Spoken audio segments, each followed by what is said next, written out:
ఒక పాప చిన్న పాప దేక్కుంటూ పాక్కుంటూ వెళ్ళి వాళ్ళకి తెలియదు కదా చార్జర్ తీసి నోట్లో పెట్టుకుందంట. గిల కొట్టుకుని చచ్చిపోయింది. వాళ్ళ మమ్మీ ఈ ఛార్జింగ్ పిన్ లో ఛార్జింగ్ పెట్టేసుకుని హడావుడి కదా, చాలా స్పీడ్ గా వెళ్ళాలి పాపం, మరి పెద్ద పని వెనక మిగిలిపోయింది. హడావుడిగా పిన్ తీసేసి స్విచ్ కట్టడం మర్చిపోయి పాపను అక్కడ ఆడుకోమని చిన్న బొమ్మ ఇచ్చి వదిలేసి ఆ గదిలోకి వెళ్ళిపోయి హాల్లోకి ఎక్కడికి వెళ్ళిపోయి ఇన్స్టాగ్రామ్ కోసం రీల్స్ చేసుకుంటుంది మహాతల్లి.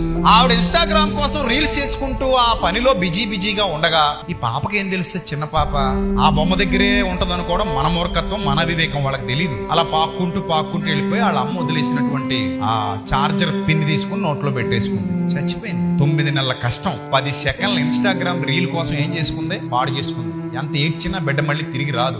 ఆ బిడ్డలు లేక ఎంతో మంది లోపల ఏడుస్తున్నారు. వీళ్ళు కొవ్వెక్కి కొట్టుకుని అలాంటి బిడ్డల్ని చేతులారా చంపుకుంటున్నారు. అది మూర్ఖుల తరం అంటున్నాను. అందుకే మూర్ఖులు పెరిగిపోతున్నారు రోజుకి. జ్ఞానం తగ్గిపోతుంది మనుషుల్లో. అరే పిల్లల్ని కన్నామంటే సరిపోదు, వాళ్ళను రక్షించుకోవాల్సిన బాధ్యత కూడా మన మీదే ఉంది. వాళ్ళకి తెలియదు, ఇంకా లాజికల్ గా ఆలోచించడం తెలియదు. ఇది నోట్లో పెట్టుకుంటే చచ్చిపోతామా బతుకుతామా అవన్నీ తెలియదు వాళ్ళకి. ఏదో కొత్త ఐటమ్ దొరికింది నోట్లో పెట్టేసుకున్నాం అంతే తెలుసు వాళ్ళకి. వాళ్ళకి జ్ఞానం లేదనుకుంటున్నాం. మరి ఈవిడికి ఉందటి జ్ఞానం, ఈవిడికి అంతకంటే జ్ఞానం లేదు. అందుకే చంపేసుకుంది బిడ్డని. కాబట్టి జాగ్రత్తగా ఉండాలి తల్లులు తండ్రులు కూడా.